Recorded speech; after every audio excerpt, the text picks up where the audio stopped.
আসসালামু আলাইকুম। সকল মৎস্য চাষী ভাই ও বোনদের জানাই আন্তরিক শুভেচ্ছা ও অভিনন্দন। তো আজকে আমরা মাছের খাবার নিয়ে কিছু কথা বলবো, মানে আমরা কোন সময়টাতে মাছের খাবার দিব এই বিষয়টা নিয়ে আজকে আমরা কথা বলবো। তো আসলে মাছকে আমরা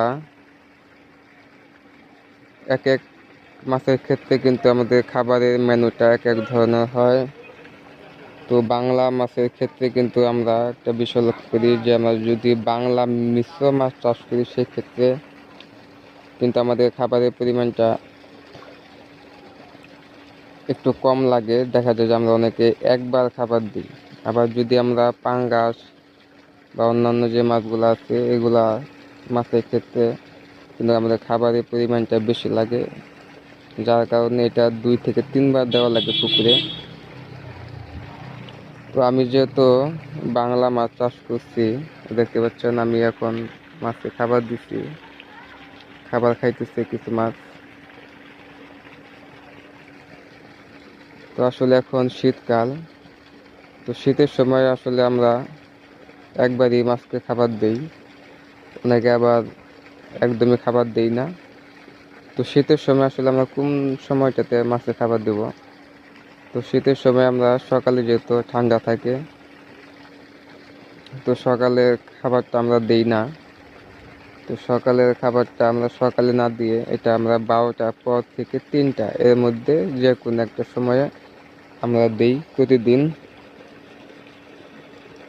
আর হচ্ছে যখন গরমকাল আসবে আবার, তখন কিন্তু আমরা আবার 2বার খাবার দেব, সকাল এবং বিকাল।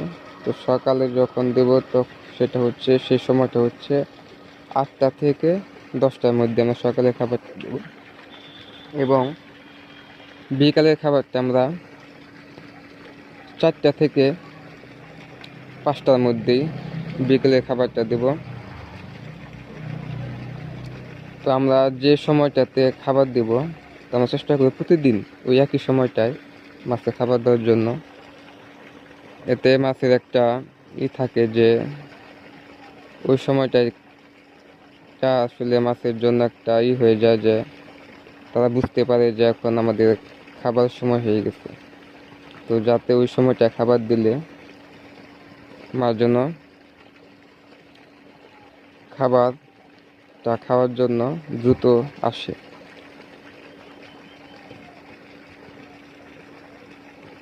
তো আপনারা যারা মৎস্য চাষ করেন তো তারা এই বিষয়টা লক্ষ্য রাখবেন। আর শীতের মধ্যে কিন্তু আমাদের পানিগুলা একটু জমা থাকে, মানে স্থির অবস্থা থাকে, যেহেতু মাছগুলা নড়াচড়া কম করে।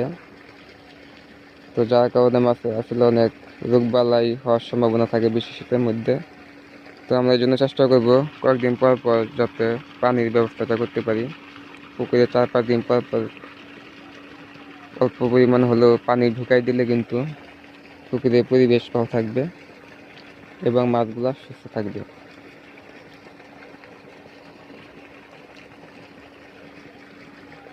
তো এই হলো বিষয়। তো সবাই এই বিষয়গুলা লক্ষ্য রাখবেন। আজকের মতো এই পর্যন্তই। সবাই ভালো থাকবেন, সুস্থ থাকবেন। আল্লাহ হাফিজ।